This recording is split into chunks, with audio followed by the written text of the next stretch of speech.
I am 77 years old, and I came outside that morning in my house slippers to find 18 inches of raw wood where the magnolia had been. Not a tree, a stump, a circle of pale heartwood, open to the October sky, already beginning to dry at the edges, the way cut wood does when it has been separated from its roots too quickly. I stood next to it for a long time without moving. I had watched that tree bloom every March for 41 years. 10 days of white-pink flowers every spring, reliable as the calendar. My husband Warren planted it the year our daughter Renee was born, carried the sapling home from a nursery in Stone Mountain wrapped in a damp towel, and the two of them, the tree and the girl, had grown up in this yard together. Behind me, a crew was loading the last of the brush into a truck parked in the alley. My son Derek was standing near the garage in a pair of new work gloves, looking pleased with himself. I did not speak to him. I went back inside, put on the kettle, and called my attorney. Welcome, friends. A 52-year-old tree her husband planted, cut down while she slept, for a parking spot. If that doesn't sit wrong in your chest, I don't know what will. Stay with us.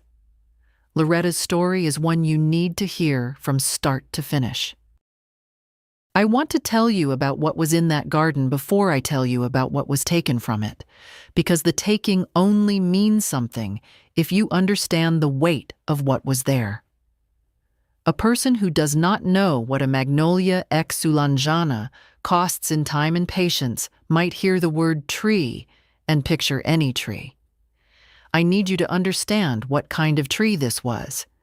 I taught botany at Sequoia High School for 31 years, not biology, botany specifically, the science of plant structures, root systems, the way a tree stores energy in its cambium layer through an entire winter and releases it all at once in a single week of March warmth.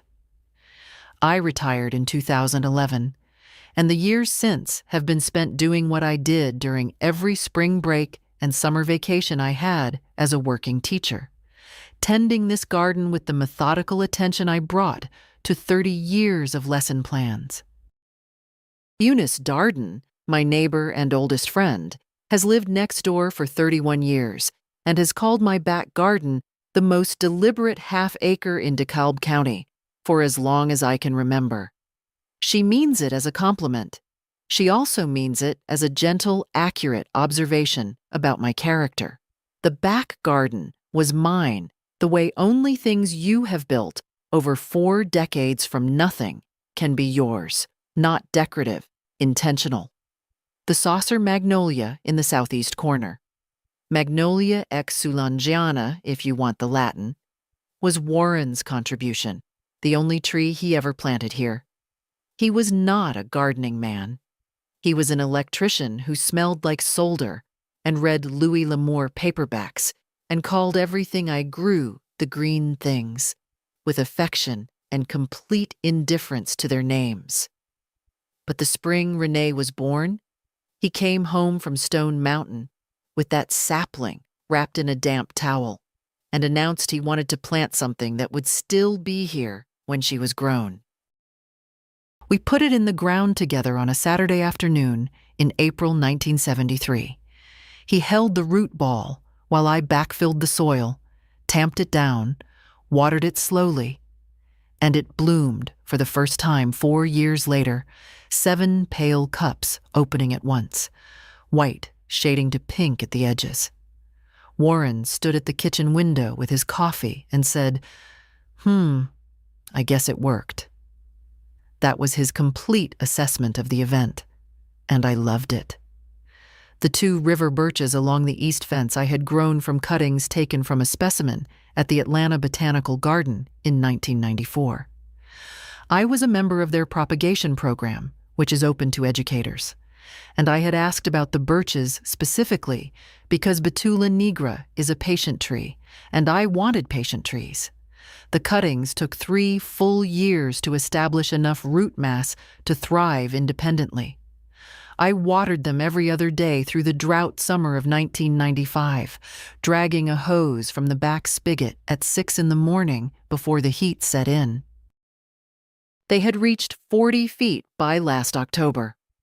I had watched them get there inch by inch over 30 years, tracking their growth against the fence line the way a parent marks a child's height on a doorframe. The fact that I know exactly how tall they were when they were cut down is not sentiment. It is information I happen to have, the way a botanist has information, because I was paying attention. The persimmon, Diosporos virginiana, native, was the most demanding. Native persimmon is not an ornamental tree. It does not perform for you.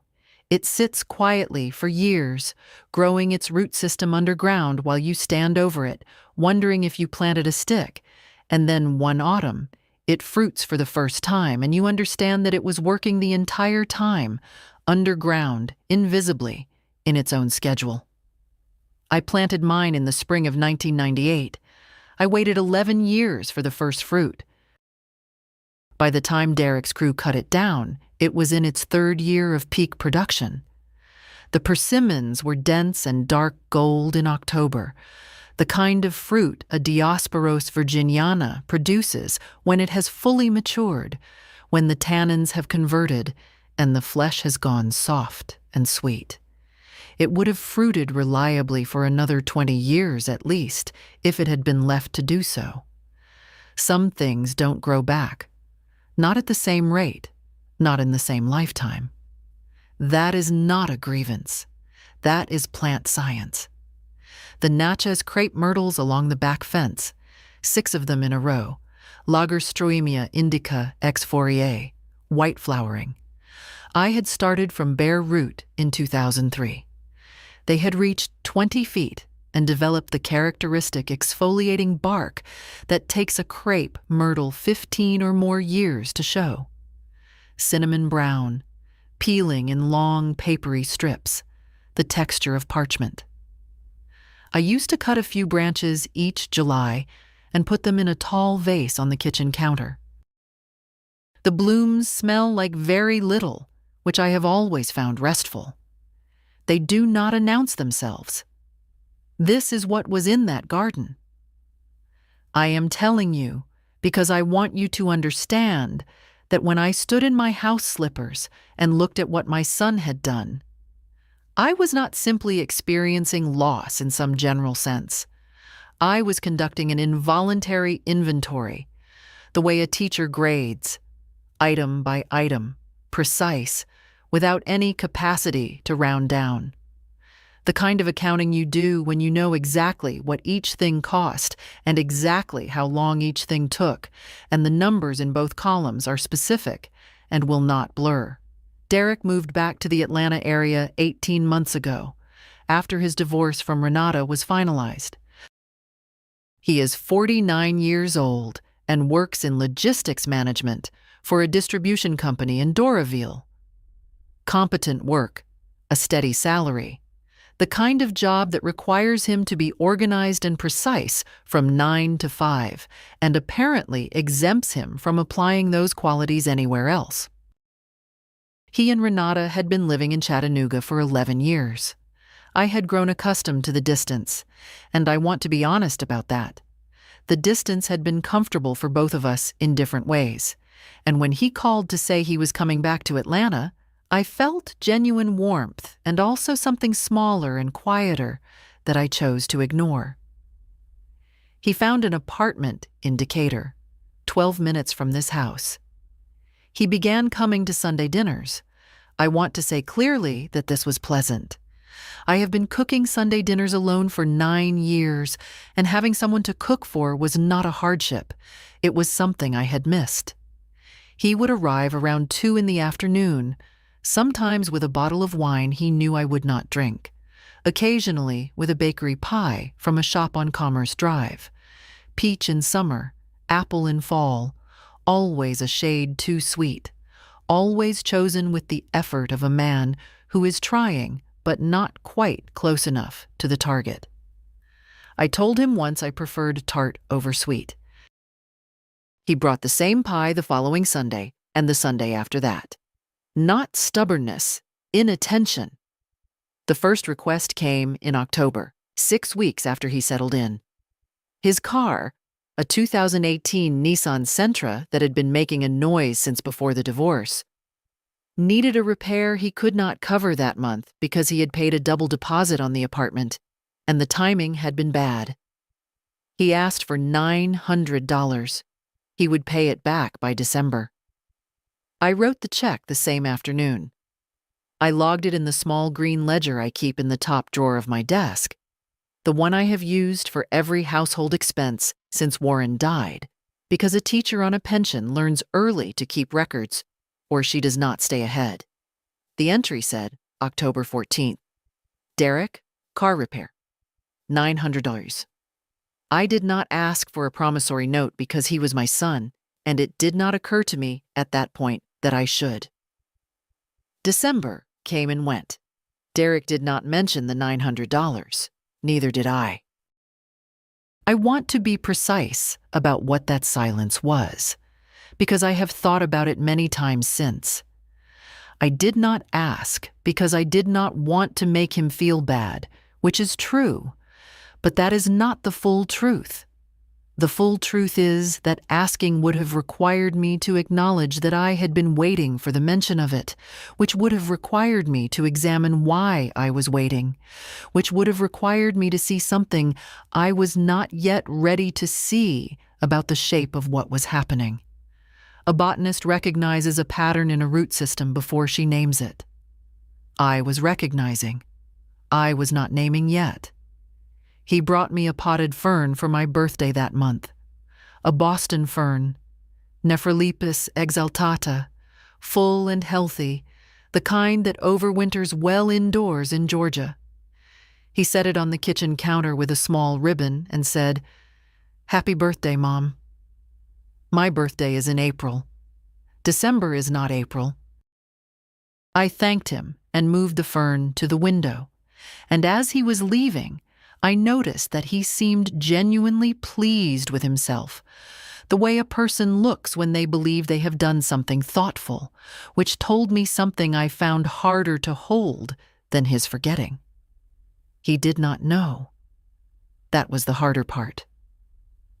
I should tell you about Gina Holst, because she is part of this story, and because fairness requires me to describe her accurately, and accuracy requires some effort on my part.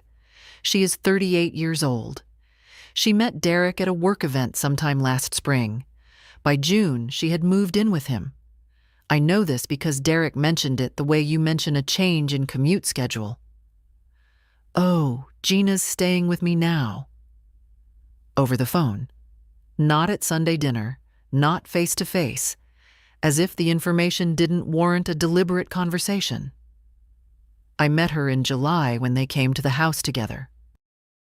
She has dark hair she keeps in a low ponytail, and the kind of unhurried confidence I recognize in people who have already privately decided where things are heading and are simply waiting for external reality to catch up.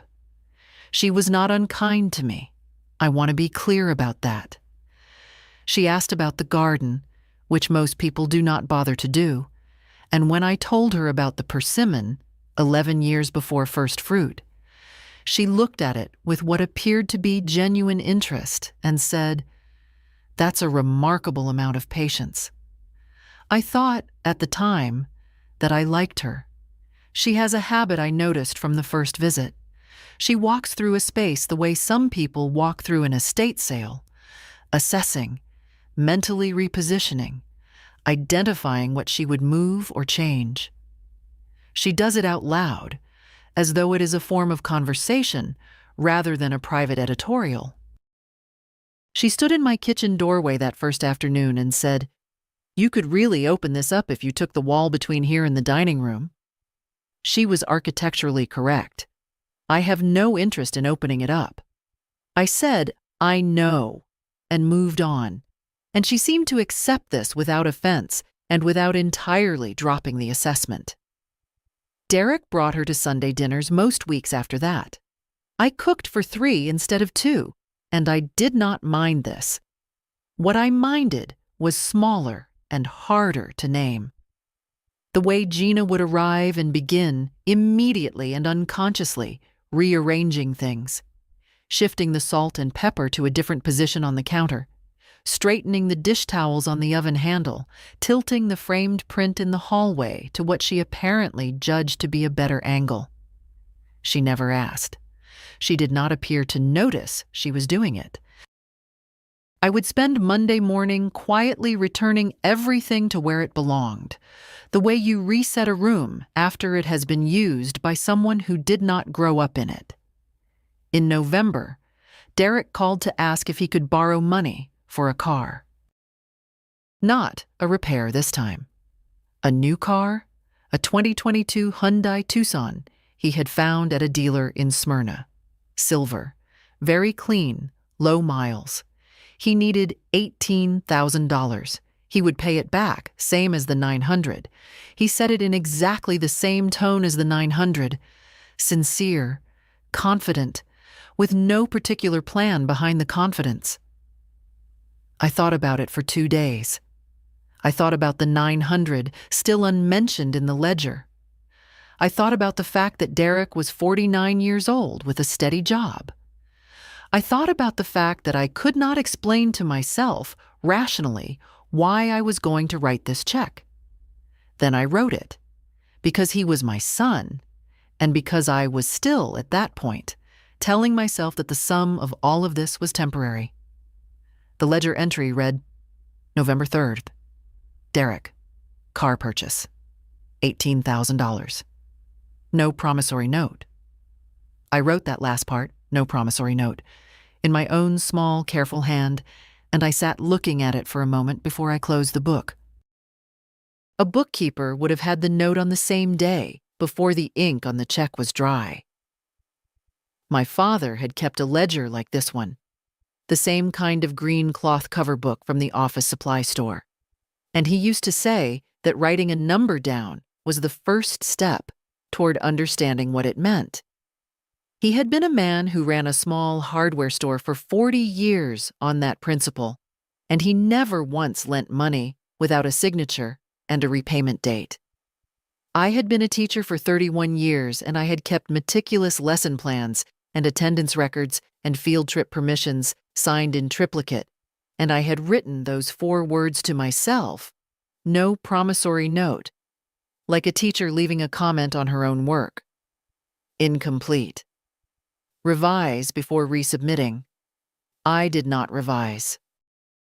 I closed the ledger and put it back in the top desk drawer and told myself it was still a loan in the sense that I still believed it was a loan, which is a distinction I understand now was doing a great deal of weight-bearing work that it was not structurally equipped to carry. The mind is an efficient machine for maintaining beliefs that cost less than their alternatives. I was 76 years old, and I had been a careful person my whole life, and I was choosing, that November evening, to be less careful than I knew how to be. I closed the drawer. I went to the kitchen and put on the kettle. Outside, the magnolia stood in the dark of the yard, its crown above the roofline, patient and entirely unaware of any of it. The Tucson was silver because Gina had chosen silver. Derek drove it to Sunday dinner the following week, looking the way men look when they have a new car, and things seemed to be coming together.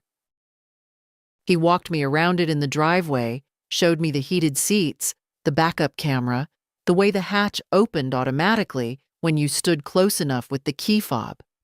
It was a fine car, and I said so. He had his own key to the house, had always had a key, and within a month he was driving the Tucson more than his Nissan, using the Tucson's key as a general-purpose entry to my day. Tuesday evenings, Saturday mornings when Gina wanted to visit the farmer's market in Avondale Estates, Sunday afternoons when it was more convenient than arranging his own transportation for the day. The Nissan sat in the lot outside his apartment, gradually accumulating pollen. I drove my 2016 Camry and I did not raise the subject. Spring came. In March, the magnolia bloomed the way it always did. 10 days exactly. The white-pink cups open all at once, the petals dropping in a ring around the trunk on the 11th day, the leaves emerging in their place. I stood at the kitchen window every morning that week with my coffee, the way I had stood every March for 41 years, watching it. Warren had been dead for 9 years, and I still thought of him when it bloomed. Not with grief exactly, but with the particular ongoing presence of a person whose absence you have learned to live beside rather than get over. The magnolia was his.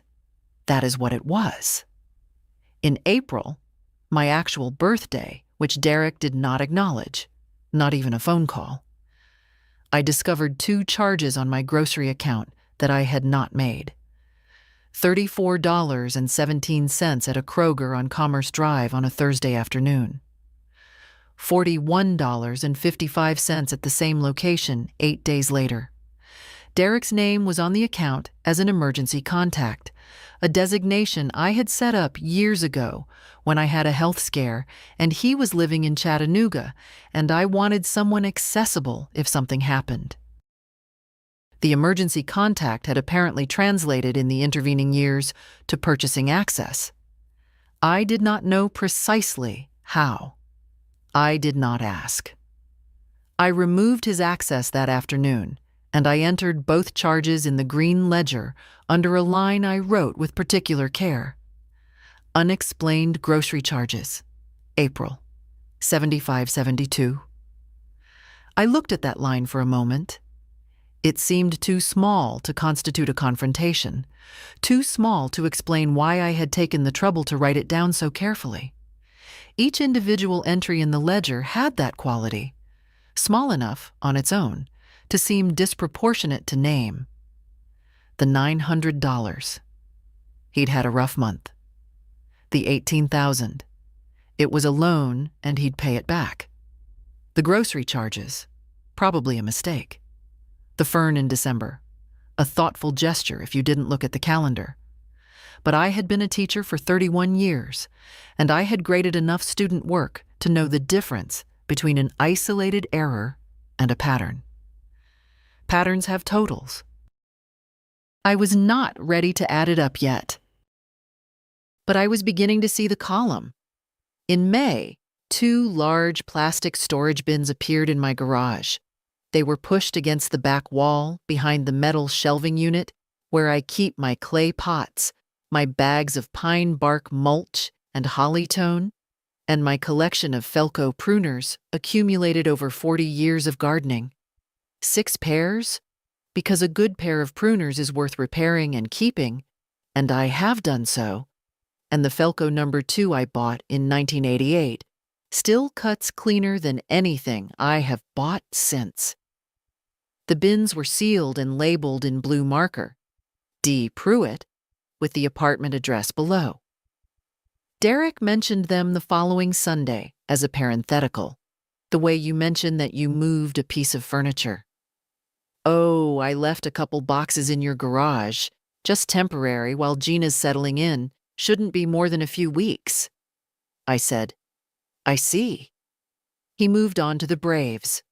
Temporary, in this instance, meant 5 months and counting.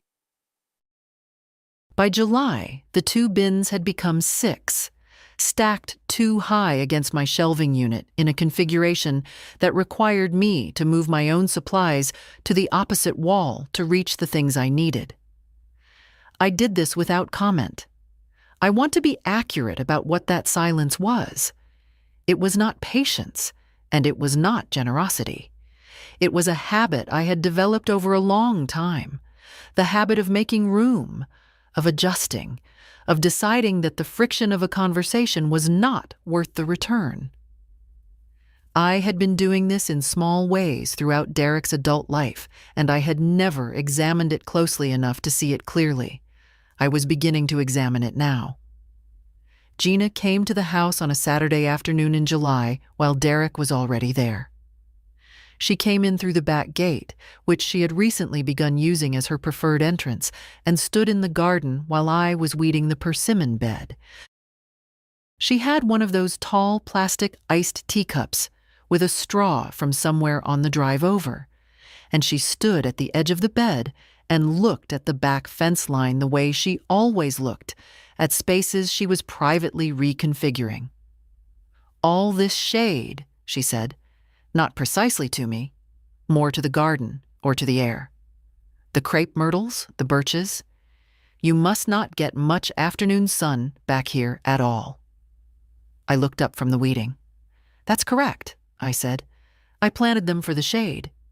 She nodded, as though I had offered a design choice worth reconsidering. "It's just, with all this space, if you had the light, you could do so much more back here."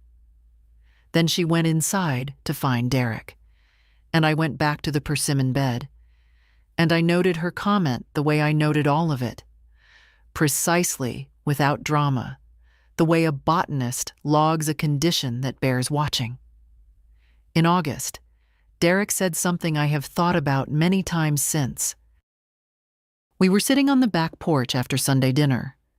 Iced tea, the particular deadweight heat of an Atlanta August, the crepe myrtles blooming in their white clusters along the back fence, the persimmon heavy with unripe fruit, still 6 weeks from peak. Derek was in Warren's old green Adirondack chair, the one I had repainted 2 springs ago, with a quart of Benjamin Moore I had been saving. He was looking at the garden with the unfocused gaze of a man whose attention is somewhere else entirely, and then he said, without any particular weight, "You know, Mom, this must be a lot to maintain at your age." I held my glass and looked at the persimmon tree. "All this watering," he continued, "the pruning, it's physical work, and you're not. I just think about it sometimes, whether it's too much for you to be doing alone." I said, "I am aware of my age."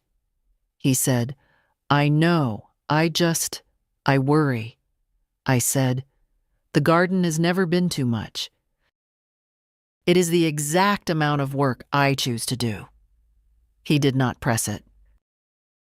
He refilled his iced tea, changed the subject to something about a project at work, and left an hour later, apparently having forgotten the exchange entirely. I had not forgotten it. I heard it for what it was. The first articulation of a case that was being built, not consciously. Derek does not operate with that kind of deliberateness, but systematically, in the way that people who have trained themselves to believe their convenience is your benefit will eventually begin to say so out loud. The garden was a lot of work. She was getting older. It would be so much less to manage. These were the steps of the argument, and he had put the first one down. That evening, I sat at my desk with the green ledger. October car repair, $900. November car purchase, $18,000. April grocery charges, $75.72. Storage unit rental. I had been paying $67 a month for Derek's storage unit on DeKalb Industrial Way since January, because he had asked in December when the Tucson purchase was recent, and I had not wanted another conversation that soon, and the storage unit had seemed, at the time, a manageable thing. 7 months, through July, $469. There was also the oil change in March, $340 for the Tucson's first service, which Derek had mentioned, and I had offered to cover without being asked, because he had seemed genuinely pleased with the car, and I had wanted to sustain that. That is the honest accounting of it. I had wanted things to go smoothly, and I had used money to make them go smoothly, and I had called it helping. The total in the column was $19,784.72. I looked at the number for a while. Not with shock, I had been keeping the ledger precisely because I had been watching this total assemble itself, one entry at a time, and I was a person who added columns accurately and did not look away from what the addition produced. What I felt looking at it was something closer to the particular exhaustion that comes at the end of a long day of work you did not plan to do. The tiredness not of having lifted too much, but of having been gradually redirected from something else for hours without noticing the redirection until the day was gone. There was also this. Every entry in the ledger represented a moment when I had made a choice. I had chosen to write the check in October. I had chosen not to ask about repayment in December. I had chosen not to raise the grocery charges.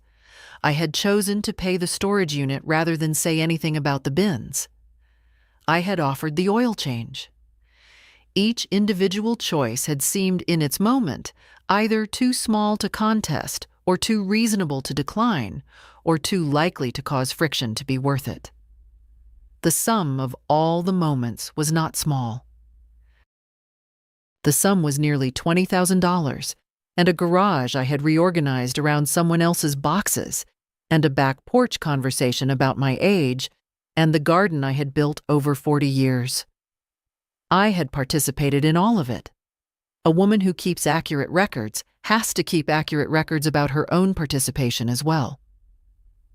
I closed the ledger and put it in the top drawer and turned off the desk lamp. Outside, the yard was dark, the crepe myrtles along the fence invisible in the October evening. In the southeast corner, the magnolia's crown was a darker shape against the dark sky, patient and entirely indifferent to the accounting I had just done. I went to bed. I did not sleep well. In the morning, I was in the garden before 6, in the damp early air, with my Felco number 2 and a bucket, and I worked until the light came fully up, and I did not think about the ledger, and I thought about the ledger constantly. Nearly $20,000, not one payment back. And then he sits in her chair and tells her the garden is a lot for her age. I have to ask, what would you have done in Loretta's place by the time that number landed? September arrived, and with it something I had been doing my best not to name. I have tended things for a long time. Gardens, students, a marriage, a household, a set of relationships I had invested decades in building. I know the difference between a plant that needs better conditions and a plant that is past the point where better conditions will help. That difference is real, and it requires clear looking, the kind of looking that does not allow you to see what you want to be there rather than what is actually there. A root system that has gone anaerobic does not recover from improved drainage. The damage has occurred at the cellular level. You can provide every correct condition going forward. What was damaged is still damaged. I had taught this to 16-year-olds for 31 years, and I understood it as science, not metaphor. And I had been declining to apply it to my own situation for the better part of a year. In September, I stopped declining. Some things don't grow back. That is the accurate statement, the botanical one. A frost-damaged root system may put out new growth in spring. It is not technically dead, but it will not be what it was, and treating it as though nothing has changed does not change what has changed. The new growth is real. The original plant is not recoverable. A woman who has spent her career understanding plants understands this without sentimentality. You look at what is in front of you and you name it accurately. I thought about Derek a great deal in September. Not with bitterness.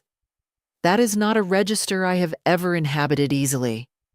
With a specific sadness that comes from seeing clearly something you have been seeing partially for a long time, and understanding that the partial vision was a choice you made because you loved the thing and the love was real. The love was real, it was not the problem. It was also not, I understood now, a reason to keep not seeing. Derek had been taking what was available to him for 18 months and calling it help, and genuinely believing those were the same thing. He had moved into my garage, borrowed my car, charged my grocery account, accepted $18,000 without paperwork, and then sat in my husband's chair on my back porch and suggested that my garden was too much for a woman of my age. He had done all of this without malice. That is the part that requires the most honest handling, not malice. He had arranged his perspective so completely that his convenience and my well-being always pointed in the same direction, and he believed the arrangement, and he had believed it sincerely in every individual moment, while the sum of all the individual moments was becoming something I could no longer look at sideways. And I had participated. I want to say that clearly. I had written the checks. I had moved my supplies to the other wall. I had made Sunday dinners for 3 without being asked. I had done all of this out of something that was genuinely love, but was also something else. The long habit of a woman who has been making room for other people since before she can clearly remember, who learned early that maintaining peace was the same as maintaining love, and who had carried that equation through her whole adult life without ever examining it carefully enough to see that it wasn't quite right. I tended the garden that September, the way I always had.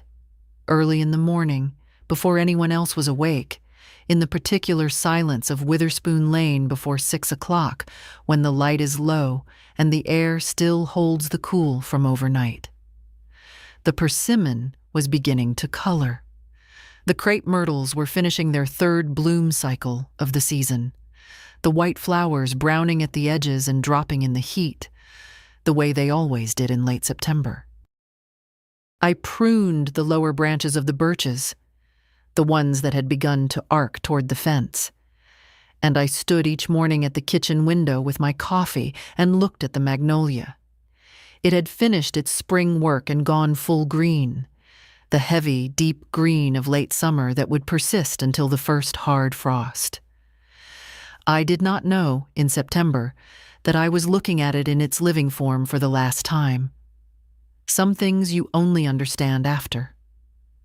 Eunice Darden called me on a Sunday evening in late September at 7:15. Eunice, Noonie to everyone who knows her well, has lived next door for 31 years. She is 74, a retired postal supervisor who ran the Decatur, Maine branch for 19 years, and before that was a route carrier, and knows every street in this zip code by heart, which is a thing she does not bring up, but which is simply part of how she moves through the world. She makes fig preserves in August from the tree in her backyard, puts them up in half-pint ball jars, and delivers them to a list of perhaps 12 people who have apparently earned the honor through sustained good behavior over multiple decades. I have been on the list for as long as I can remember. She is my oldest friend in the particular way that means she has observed things over 30 years and does not make a production of what she has seen. She called to tell me that she had watched Derek walk the back fence line that afternoon with Gina and a man she did not recognize, a heavy-set man in work pants carrying a clipboard. The 3 of them had been in the yard for about 20 minutes, walking the perimeter, the man with the clipboard occasionally making notes or gestures toward the trees. I said, "When was this?" She said, "About 2 this afternoon. Your car was gone. The botanical garden." I had been at the botanical garden. I go on the last Sunday of every month. I have done this for 11 years. Derek knew this. I thanked Noonie and sat for a while after the call in the chair by the kitchen window, looking at the back garden in the September dusk. The magnolia was still. its crown dark against the sky. I thought about the man with the clipboard. I thought about the fact that Derek had a key to the back gate, given years ago so he could put things in the garage without needing to come through the house, and that the uses to which that key had been put had expanded incrementally and without conversation to include bringing other people into my yard while I was not at home. I should have called Derek that evening. I know this. I am a direct person in most circumstances. I was a teacher, which requires a tolerance for direct conversation that most professions do not, and I have spent my life generally saying the thing rather than walking around it. But there are moments when clarity costs more than you want to spend in that particular hour, and I told myself I was gathering information, and that was true. But I was also doing the thing I had been doing for 18 months. Extending one more day of benefit of the doubt, because extending it was easier than not extending it. Some things don't grow back. But I was still standing in the September garden, holding the possibility that I had misread what the clipboard meant. I went to bed without calling Derek. The magnolia stood in the dark outside my window. I looked at it before I turned out the light. I came downstairs at 6 o'clock on a Tuesday morning in October, the way I always do. Same time, same order, same deliberate routine that I have maintained since Warren died, because a routine is a thing you can stand on when other things shift. The kitchen was ordinary in every detail. The blue tile counter, the African violet on the sill that has bloomed continuously for 30 years without any particular effort on my part, the Chemex I make coffee in every morning because it requires attention, and I find that steadying. I turned the burner on under the kettle and looked out the kitchen window toward the back garden. The crown of the magnolia was not there. I stood at the window for a moment that felt much longer than it was, trying to understand what I was seeing. There was sky where the crown should have been. Just sky. Pale October sky. Flat and ordinary. I looked left to where the river birches should have been. Sky. I looked to the back fence line. The fence was visible, unobstructed, and the sky behind it was visible, and everything was visible that should not have been visible. I went to the back door and stepped outside in my house slippers. The air smelled of cut wood. That green, raw smell, sharp and wrong in the way that smells are wrong when they belong to something that should not have happened. Sawdust on the ground, pale against the October grass. The crew had been thorough and professional. 6 stumps leveled to the ground where the crepe myrtles had been, their rings still light-colored and damp. 2 birch stumps, smaller, the white papery bark still present along their lower inches. The persimmon in the corner by the south fence, cut to knee height. The wood at the center still holding some green. And in the southeast corner, where the magnolia had been for 52 years, a stump 18 inches across, pale heartwood, the rings close together the way they are in old trees, a life recorded in concentric circles. A crew was loading the last of the brush into a truck parked in the alley. Derek was standing near the garage door in a pair of new work gloves, the stiff, clean kind you buy specifically for a project you want to look prepared for. He saw me come out and raised a hand, his expression open and untroubled. "Morning, Mom," he said, and he sounded pleased, the same uncomplicated pleasure he had shown when he first drove the Tucson over. "I wanted to get it done before you had to watch the whole thing. Figured this way is easier. Look how much light you've got back here now. It changes everything. And there's finally room for the car off the street." He gestured at the open space the way a man presents a gift. Gina thought this would really open the yard up. Better for you, too. So much less to maintain. I looked at the stump in the southeast corner.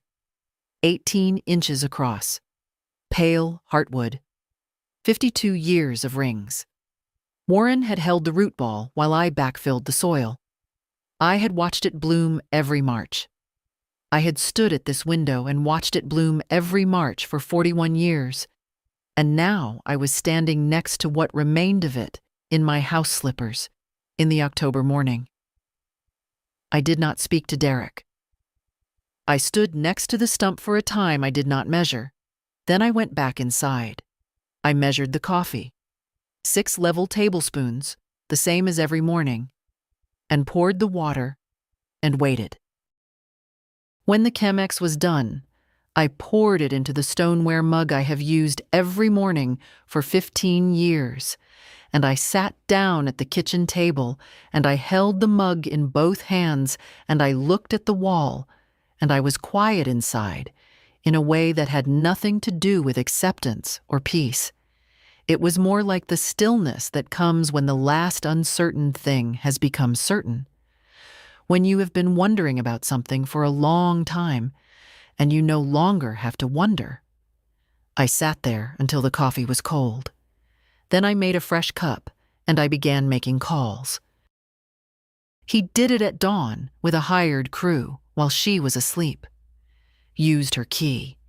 Cut down 52 years of her life, and then stood there telling her it was for her benefit. Standing in Loretta's slippers at that stump. What would you have done next? I called Noonie first. She answered on the second ring, and before I had said anything more than her name, she said, "I saw." She had been on her porch when the truck arrived at 5:45 that morning. She had called me 4 times. I had not heard the phone. "Loretta," she said, just my name, the way she says it when she means something that cannot be adequately said. I told her I would not be at our Thursday walk this week. She said, "I'll bring fig preserves Friday." I said, "Thank you, Noonie." That was the whole conversation we needed to have. Then I called Sylvia Kerrigan. Sylvia has handled my legal affairs for 12 years. She drew up my will after Warren died and reviewed it twice since. Once when Renee moved to Charlotte, once when Derek came back to Atlanta 18 months ago, and I added some language to the deed as what I had called at the time a precaution. That precaution looked, this morning, less like caution and more like foreknowledge I had been unwilling to act on. Sylvia's assistant put me through within 10 minutes, which is one of the things I have always appreciated about Sylvia's practice. She does not make you wait when you have indicated it is important. I told her what had happened. Factually, in sequence, the way I would have described something to a colleague: the trees, the stump, the crew, the new work gloves, what Derek had said. Then I told her about the ledger. I told her the total. I told her what I wanted to do. Sylvia listened. When I finished, she said, "Are you sure?" "Yes." I did not hesitate, and the absence of hesitation was itself information. I had been deliberating something for months, and when the moment of clarity arrived, I discovered there was nothing left to deliberate. When you have been asking yourself a question for a long time and the answer finally arrives, you do not feel doubt. You feel the absence of doubt, which is a different thing entirely. Clean and final, like a calculation that has come out even. Sylvia said she could have the will revision drafted by end of business. The deed modification would take a county filing. Paperwork ready today. Official recording in 3 to 5 business days. She asked once more if I wanted to speak with Derek before proceeding. I said no. She picked up her pen, and we began. We worked for just under 2 hours. I read everything before I signed it, every page, every clause. I asked 2 questions about the deed language that she answered clearly. When it was done, she walked me through the copies, organized them into their folders, and told me what would happen next in what order. She walked me to the door. "It's not the most common choice," she said, at the threshold. "Carefully, not a judgment." "I know," I said. "Most people wait until they are more certain. I have been certain for longer than I acted on it." I drove home in the late afternoon light with the paperwork on the passenger seat, and I thought about Warren, the way I do sometimes, after something large has happened. Not with grief, not exactly, but with the awareness of navigating something alone that we would have done together, and that aloneness is simply the fact of it now and not a wound. I thought he would have been angry on my behalf, and I understood that my not being angry was not indifference to what had been lost. It was that I was done. There is a difference between those two things, and knowing the difference has taken me most of my life. Sylvia Kerrigan's office is in a low brick building on Commerce Drive that has been there since the mid-70s. The waiting room has copies of Georgia Quarterly going back to 2013, and a receptionist named Carolyn, who has worked the front desk for at least as long as I have been a client, and who offered me water without being asked, and who looked at my face and did not comment on what she saw there, which I appreciated. The will revision was the primary instrument. The portion designated for Derek, the larger share of the house and savings, removed in full, redistributed to Renee, and to the endowment I had already established at Sequoia High School's science department, a modest annual amount that has paid for equipment and field trips for 6 years, and that I had set up quietly, without telling anyone, because it seemed like the right use of what I had. Sylvia had the language for all of it. She is thorough in the way that good attorneys are thorough, not unnecessarily elaborate, not cutting corners, just complete. The deed modification. Derek's name removed from the property record. Both actions clean, documented, filed, permanent. I want to describe the feeling of signing those documents correctly, because I have seen stories like this told as though the decisive action is a form of release, a door slamming, an unburdening. It was not like that. It was more like the feeling at the end of a school year when the final grade records were complete and submitted and accurate, and there was nothing left to do but close the file. Correct. Finished. The work itself was not triumphant. It was simply done. Sylvia walked me through every page. I asked my 2 questions. One about the language governing the deed transfer timeline, one about whether the will revision would need to be re-witnessed. And she answered both clearly and without making me feel that the questions were small. This is one of the things I have always valued about her practice. She does not condescend to precision. When we were done, she organized the copies into their folders, labeled each one in her neat hand, and set them in front of me in order. I put them in my briefcase. Carolyn at the front desk handed me my coat. "It's not the most common choice," Sylvia said at the threshold. "Carefully, not a judgment." "I know," I said. "Most people wait until they are more certain. I have been certain for longer than I acted on it."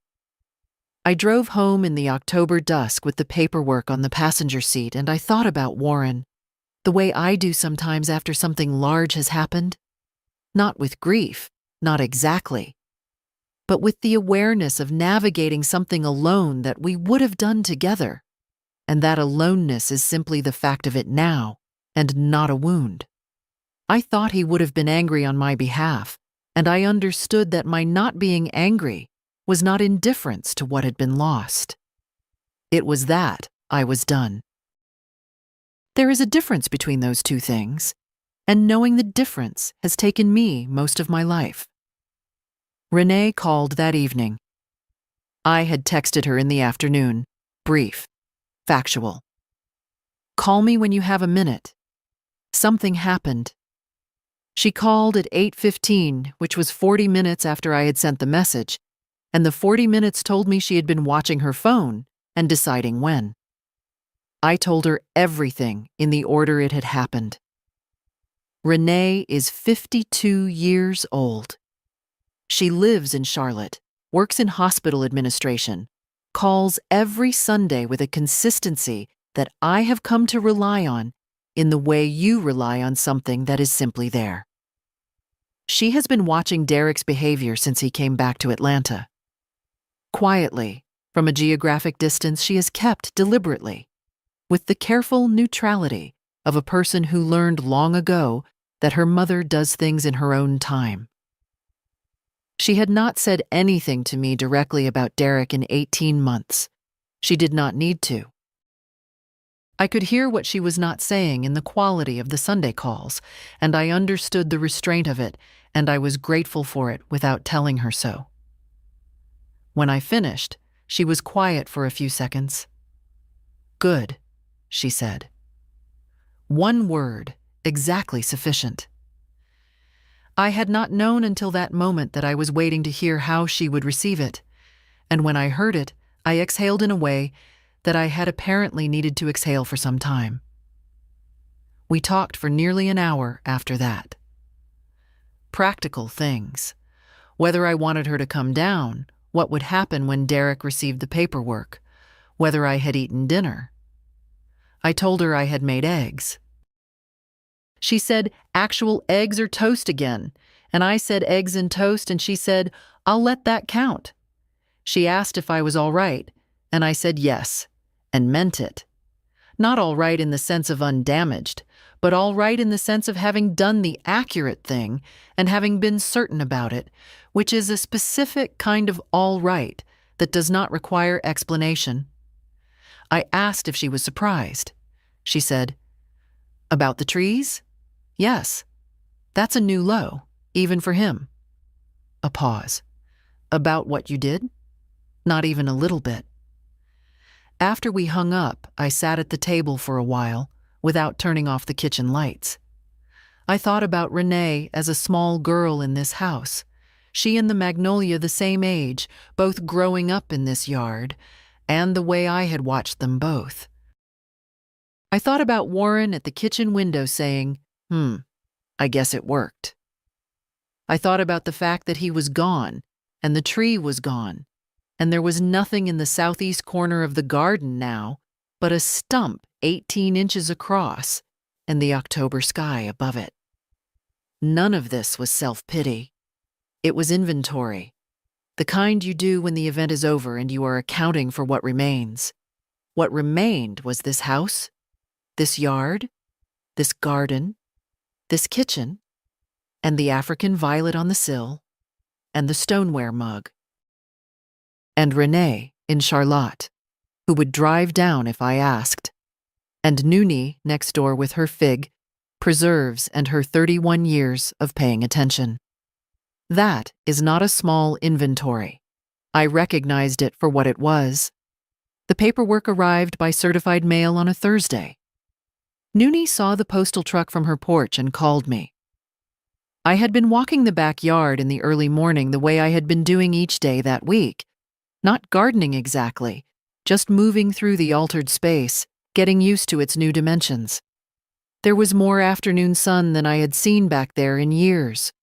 The persimmon stump had already put out 2 suckers from the root system, small and green and insistent. Native persimmon will do this.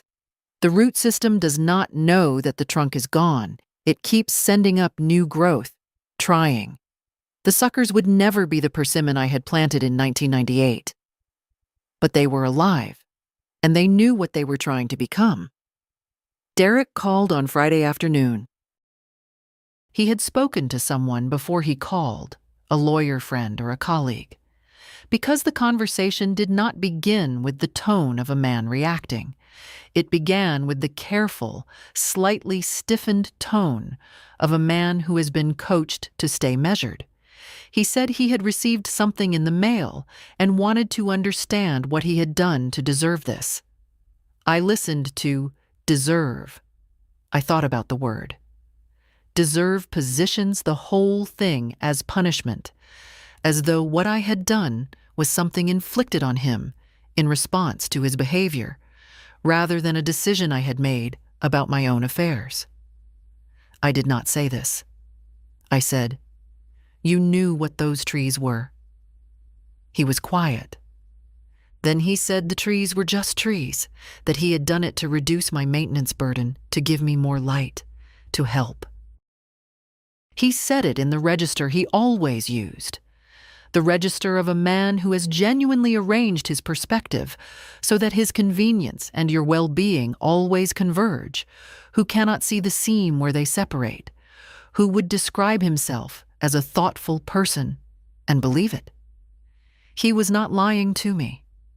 He was, as he had always been, lying to himself, which is the harder version of the thing to sit across from.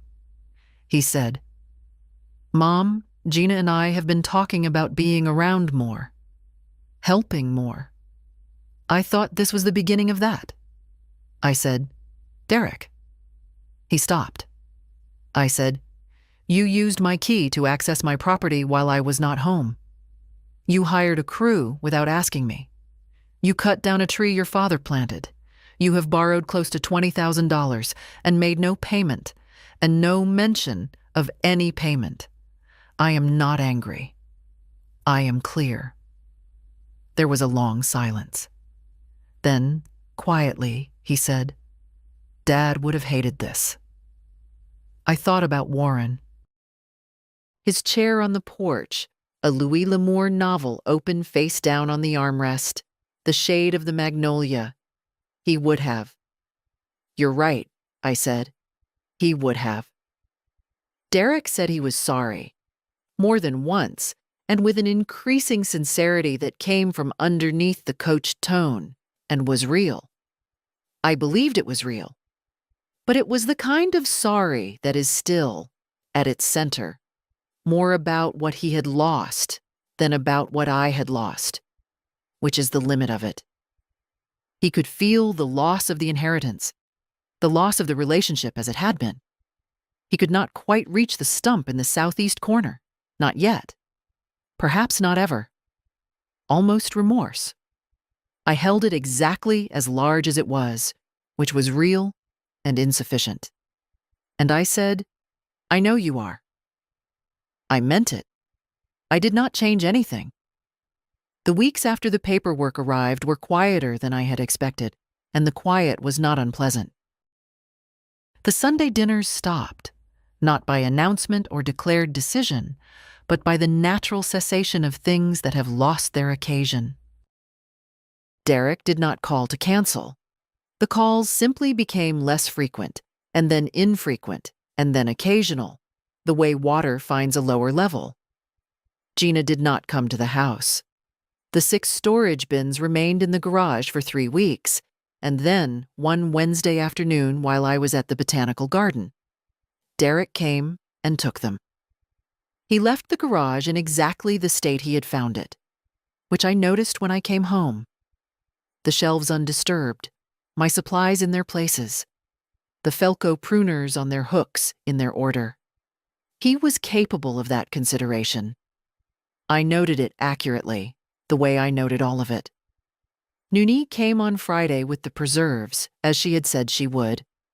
2 ball jars in a paper bag, the fig kind, which is the best of her preserves and the one she gives to the shortest list. She sat on the porch with me for 2 hours and a half and did not fill the silence unnecessarily, which is the mark of a friend who has been paying attention for a long time. She looked at the back garden twice without saying anything. Once, toward the end, she said, "The persimmon's already sending up suckers. Did you see?" "I saw," I said. "You could let one grow," she said. "If you wanted." I said, "Maybe."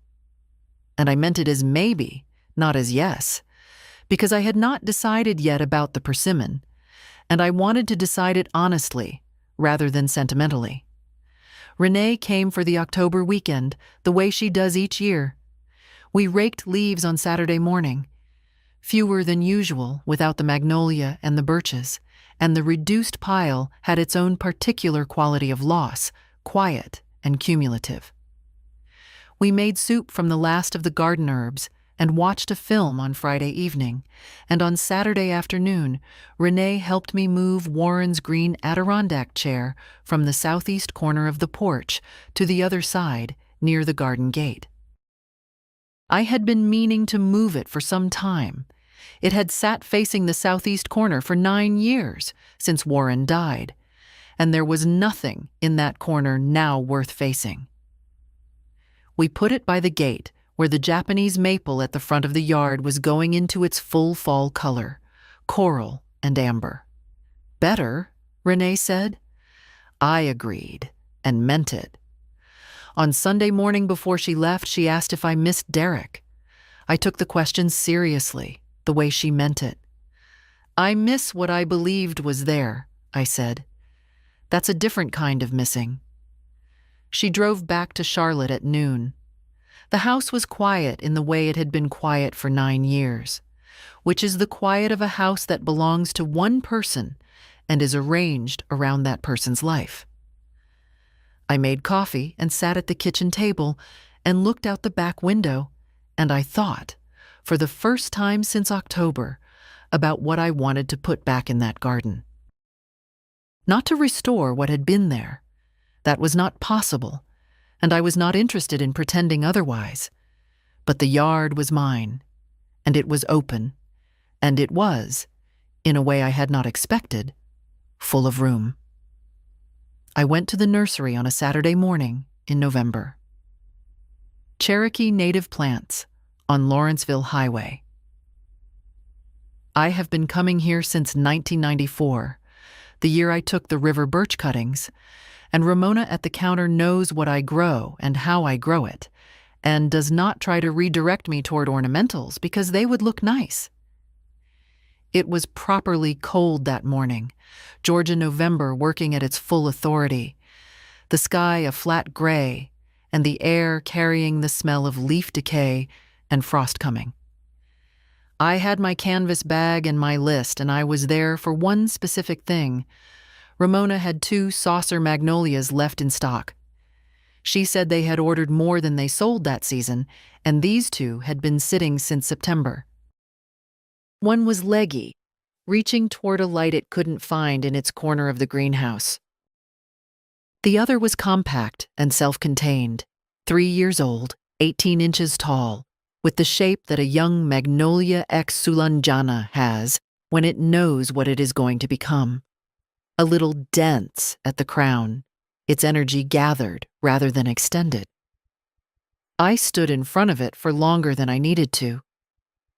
That one's a good one, Ramona said behind me. Yes, I said. I paid $42 and loaded it into the Camry in its black nursery pot. The root ball wrapped in burlap the way Warren's had been wrapped when he brought it home, which I noted without ceremony and without making more of it than it was. I drove home. I did not go to the southeast corner. I had thought about this and decided. You cannot replace a 52-year-old tree. You do not try. What you can do is choose where to put something new, and the choosing matters as its own act, not as consolation but as placement, as the accurate assessment of where a thing will have room and what light it will need. I chose the northwest corner, morning light from 6 until noon, afternoon shade. Correct for saucer magnolia. The southeast corner with its new unobstructed afternoon sun would have been too much.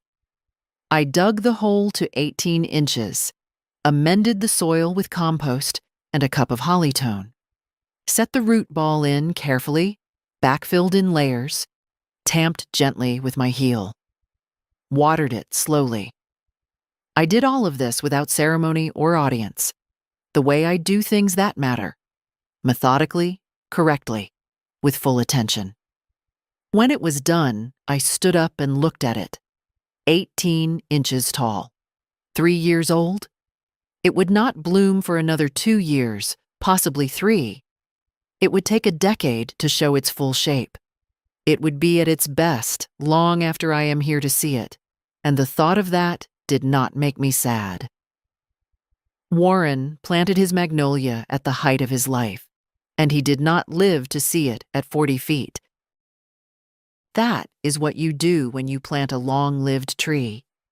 You give it to the future, to whoever tends this yard after you. The yard will have a magnolia. That seemed right and accurate and sufficient. I went inside and made coffee in the Chemex and carried my mug to the kitchen window. The back garden was bright and open, still strange in its openness after a month of looking at it.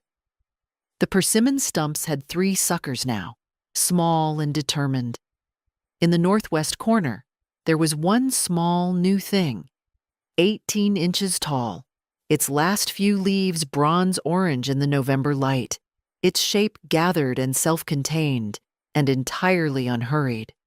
Not a replacement, not a consolation, a beginning in a spot I had chosen, in a corner that now had room. Some things don't grow back. That is the accurate, botanical, final statement. Root systems that have been destroyed do not regenerate at the same depth. 52 years cannot be replanted. What was between Derek and me, whatever it was, and I have looked at it clearly enough to know what it was. I know the difference between dormant and dead, and I have made the accurate assessment. But some things, if you choose where to put them, have room now that they didn't have before. I drank my coffee. The sapling stood in its corner in the November light. The yard was quiet and entirely mine. No argument, no tears, no long explanation. Just a phone call and a new sapling in a corner she chose herself. Honestly, I'd have done the same. Only I might not have waited as long as she did. If this story meant something to you, subscribe and leave a comment below. It's what keeps this channel alive.